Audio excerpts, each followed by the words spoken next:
Chris Watkin here, and I'm joined by Murray Lee. Murray, estate agent extraordinaire, king of Golders Green. Sorry, godfather of Golders Green. Welcome and shalom. Thank you very much. Nice to meet you, Chris, at last. How are the Four Horsemen of the Portal Apocalypse? See how easy it is to say that? The Four Horsemen of the Apocalypse. See, I can say it. It's taken me many months to do. I want to talk about your battle with the portals in under 10 minutes. It all kicked off in the spring of 2020. You got together with 3 others. Are you, that story's been told many times. I'd like to talk about the fallout from it. Are you disappointed in the industry that a greater stand or a greater effect wasn't made, or do you think you did actually make a difference? Talk to me.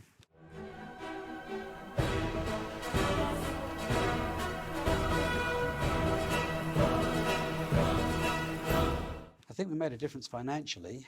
Some of the larger portals lost a lot of money during the time, and I'd like to think with my colleagues, and in fact there were 3 and then the other 3 guys, so I want to thank them as well. The local guys started it, and then we moved into the group with Paul, David and Rob.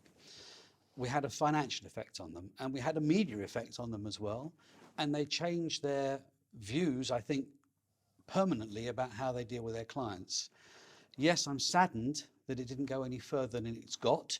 Although recently there are rumblings again, I think we've missed the boat, and the boat has sailed, or ship has sailed, as they would say. Forgetting my own personal situation at the moment, I know lots of agents have saved lots and lots of money by following the course that we did and choosing the patterns that we did, and they could have continued it for longer had they followed the course that we did, but they didn't have the braveness, if that's the right word, to take that extra leap. So what did you actually end up doing with your issue just with Rightmove? Well, it was global at the start, if you remember. You say the story's been told, but the issue was with Zoopla and Rightmove at the time, and those 2 are the only agents that really charge.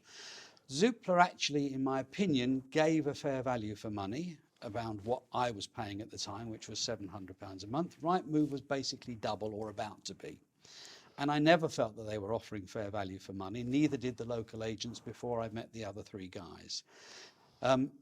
Unfortunately, what I found is that the Rightmove weren't listening or wouldn't listen, so we had to take a stand in some way, shape or form, and I was hopeful that they would listen to what we were saying and reduce their fees and help the agents, especially like myself, the one-man bands, the small independents, to run their businesses in the same way as the big groups. Because do you think it's fair that the bigger you are, therefore what you tend to find is more of the properties, and you end up paying less than the smaller agents who pay more? Absolutely. And this is ongoing at the moment as well. I'm discussing this with Rightmove personally. This is open conversation. And I've said to them, why is it I pay so much more than X agent who's got about the same portfolio or more than I do for the same service that you're giving? And that's not an answer they have been able to give me. It's something to do with the historic profile of the company. The historic profile of the company? Mm-hmm. Wow. I thought they were in the service industry. Yeah, so did I. If I can say, and perhaps fortunately during the course of the period that this has all happened, we've done very well. Sadly, on the back of COVID, estate agency positively has been very busy, partly because of the stamp duty holiday. So are you still on Rightmove and Zoopla? No. Zoopla, yes. I never came off of Zoopla. I'm sure you know that Zoopla was free if we came off Rightmove, which was part of the attraction. At the end of the discount that I had from Rightmove, we decided in October last year to withdraw our subscription to Rightmove. I have been in conversation with them recently. That may be a part of a second conversation, but at the moment we are on Zoopla. Okay, so have your competitors used your lack of Rightmove against you? Because that seems to be the biggest issue about agents, you know, that they hate's a strong word.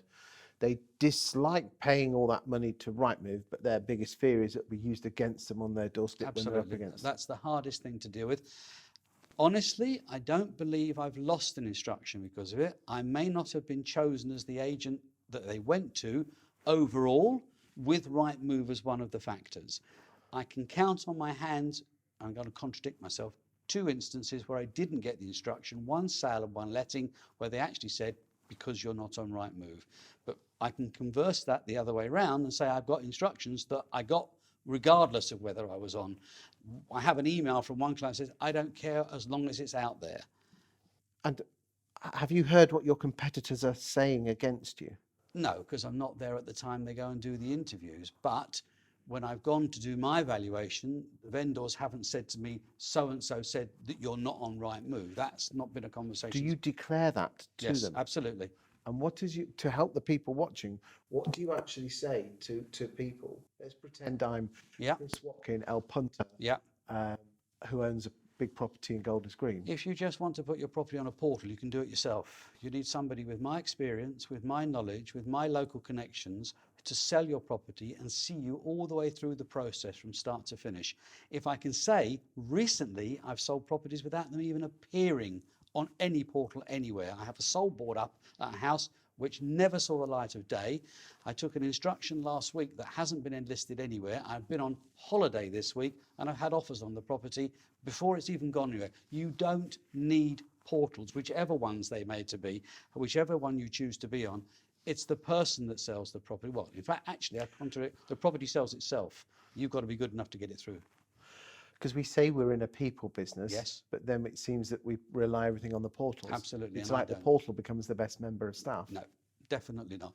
Somebody said, and I think it might have been an interview with you, maybe Ian White, it's a water pistol. You point and shoot. That's not how we run Dreamview Estates. So is your point to estate agents is, and I think talking of Ian White is, if you are going to leave Rightmove, you must have you can't just leave and then worry about what you're going to do with Absolutely not. You have to have a plan in advance. Yeah. What I will do is I will put a link to a video that Ian did in the summer of 2020 on what you should do if you are going to leave Rightmove. And Jodie, if you could put that, if you can remind me, we'll put a link. In fact, we'll put a link across here of the video here. There you go. Jodie will put that on, and you can type that in and have a look at that video. And I must stress to you that I'm not anti-Rightmove personally, but what I am is pro-agent and pro-choice. And at the end of the day, you've chosen not to be on Rightmove, but surely you were having kittens when you did put your notice in. I did. I posted it on Facebook a week after or a month after a cold turkey without Rightmove. I'm still in business. I'm still selling properties and not seeing any change. And I repeat, and I may be lucky that the timing was right. We probably had our best half-year figures from late September through till March. Sold the most properties I can remember selling in a short space of time, and instructions too. That's changing. I'll be candid with you, that is changing, but I think the market is changing. And I know this, and you know me well now. I talk to a lot of agents locally. I have the relationship with other agents that nobody else has. They'll all come to me as the joint agent, second agent, whatever it may be, and I know what business they're doing, not their figures, and I hear what they say, and we're all in the same boat. The instructions have been sucked out the market almost completely. There are elements in my area of things that aren't selling very easily, but other stuff, and our area is an expensive one, you can't get enough of it. And it doesn't matter whether you're on Rightmove, Schmightmove, or any other website, it doesn't matter at all. Marie, thank you very much for your insight today. On the next video, I'd like to talk about your story as an estate agent so others can learn from it. Is that okay? Pleasure.